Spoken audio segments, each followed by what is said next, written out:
Hi, this is Vic Coleman, and welcome to another edition of Walking Together Through Cancer, where our goal is to not only educate but to encourage those who've been diagnosed with cancer. Now, today's video will cover part 2 of how to pay for cancer related expenses.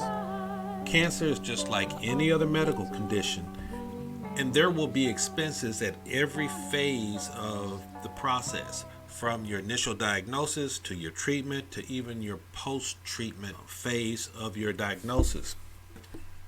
Given that the cancer experience generally lasts months and even into a couple of years, you can accumulate quite a few expenses over that time period, and you need to have a game plan in place in order to address those expenses. In part 1, we focus mainly on insurance and all the terms and all the aspects associated with insurance. And today we're going to cover the alternative resources that are available to you that you may have never heard of before to help you cover the expenses that maybe your insurance company doesn't cover. And so we're going to jump right into it. What we'll cover today is, first things first, there are some things that you can do to help better prepare yourself. Then we're going to cover alternative resources in 3 different areas. The lodging, there's a special section on cancer for young adults, and then also assistance with all the other expenses. But first, just want to tell you that there are a couple of resources available to you on Amazon. First is the Cancer Christians in Crisis, which was the book I wrote that kind of tells the story of my experience with cancer, from my wife's diagnosis with breast cancer all the way through my 3 diagnoses. Then we have the Walking Together Through Cancer Daily Journal. And one of the things that really helped me through all 3 of my diagnoses was journaling, was writing down my thoughts and feelings that maybe I couldn't express or didn't know how to express or didn't feel comfortable expressing, and answers to prayers and all sorts of things. So that was really helpful during my process. So we have these 2 resources available on Amazon in English and in Spanish. First things first, you may or may not be able to get all of your expenses covered. I just kind of want to lay that out. We can get a lot of expenses covered that the insurance doesn't pay, but you may not be able to get all of your expenses covered. And it is so important that you do your own diligence. Check out these websites that I have here, then others, to call the organizations, to read up on them, to read reviews. You have to do your homework in order to secure these other resources and find the ones that are best for you. And so this is just a pointer to some possible resources that can help you pay for these expenses. First thing first, activate your family support group. They can help you with the research, the phone calls, getting the information that you need, completing the forms, documenting conversations you have with insurance company and other organizations, and organizing your files, and then all these things. And if you're not tech savvy, then find somebody who's comfortable with a mouse and is a top gun with a mouse and can help you do this research, especially when it comes to things online. And this is so helpful because you're going to be overwhelmed. Also, you may not be in a condition to check these things out for yourself because of your surgery, or you just kind of run down from chemo or radiation. And so a lot of time could pass before you're able to do these things on your own. That's why it's so important to have a family support network working for you. I also have a link to a video where I talk about the importance of your family support group. So you need to activate that support group immediately. Then make sure your healthcare organizations have your updated insurance information. The last thing you want to do is to give them the wrong information or old information and have them start the billing process. Then all of a sudden it gets rejected, and then they'll send you a $10,000 bill. You don't want that. So make sure that all of the parties involved have your updated medical insurance information. And then examine your budget to see what you can afford to pay yourself. And most of these healthcare organizations have some sort of payment plans or other options to help you with the cost. So you may not have to come out with a $2,000 or $3,000 copay or deductible all at once. You may be able to come out with a smaller amount and then pay the remainder over time.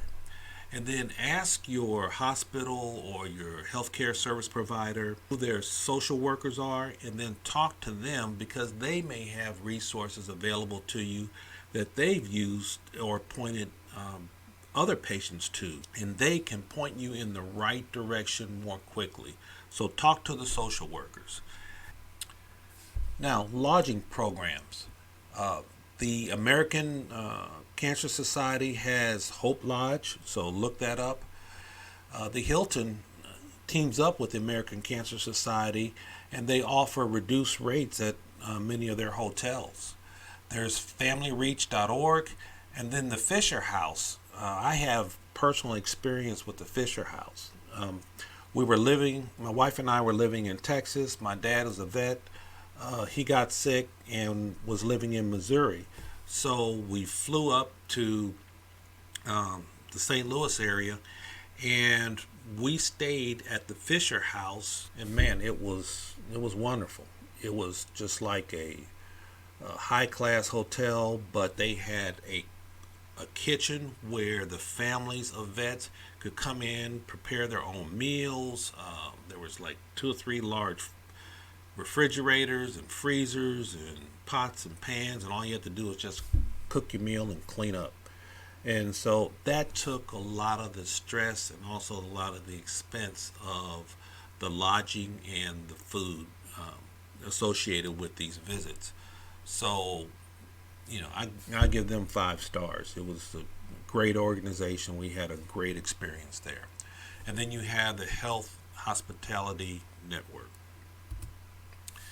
Now, also, when I was doing research, found a couple of programs for young adults who've been diagnosed with cancer. The Sanford Fund, the CancerFinances.org, and then this CancerTriage.org was a pretty slick site. It was more of an education site, but it had some downloadable content, some webinars, some videos that you could watch, and as well as links to other resources. So I would recommend you check that out also. And then here is a screenshot of their site and what they have to offer. So something to really consider. Now, assistance with other expenses. Start with the American Cancer Society at cancercare.org. And one of the most helpful sites I found was cancercare.org/helpinghand, where this was a database where you could put in your specific diagnosis, whether it's brain cancer, bone cancer, lymphoma, your zip code, and then what you needed care for, as far as co-pays, lodging, travel expenses, whatever. And then you click a button, and then this collection of organizations that were specific to your needs, the criteria that you put in, would pop up, and then you would have the name of the organization, website, phone number, and in some cases even a physical address so that you can visit. I found that to be very helpful. Then the Health Well Foundation, they help with prescription co-pays, insurance, premiums, deductibles, co-insurance, travel costs, the whole nine. So I found them to be well worth your looking into. Supplemental insurance. Now, I need to make a note that you need to have this insurance before you are diagnosed. Now, the most popular supplemental insurance plan is Aflac, but my personal experience with this was, we signed up for the cancer rider because of my wife's experience probably 15 years prior. And so we just thought, well, let's just do that just to be on the safe side. And lo and behold, I was diagnosed with lymphoma the first time.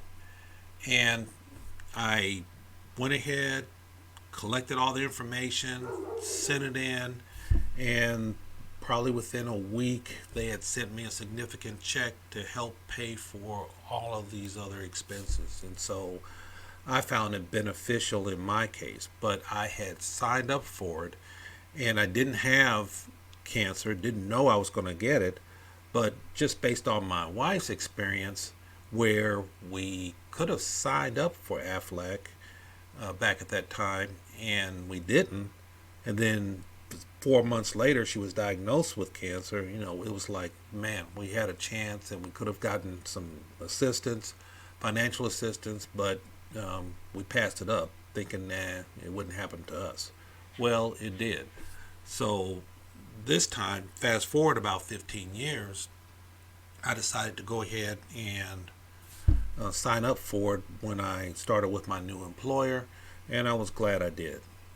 So just make sure you read the fine print on these, and you need to have them before you're diagnosed. If you know somebody who maybe has a family history of cancer and they hadn't signed up for it, you might want to encourage them to at least look into it.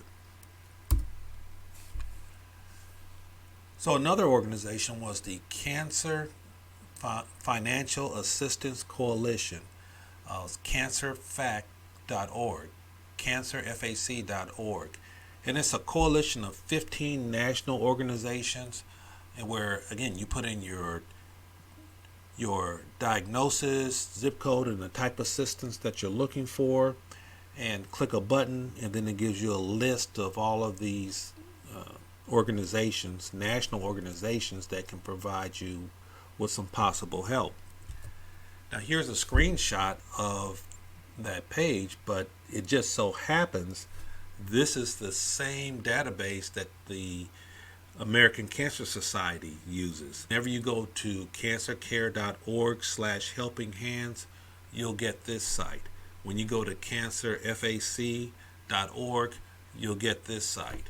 And so it's the same website, same database, because the American Cancer Society is part of that coalition of 15 national organizations. So, but this is what it looks like, and so I think this could be real helpful for you. So it is worth checking out. So what we've covered, first things first, things that you need to do, which I can't emphasize enough, is that you need to activate your support group.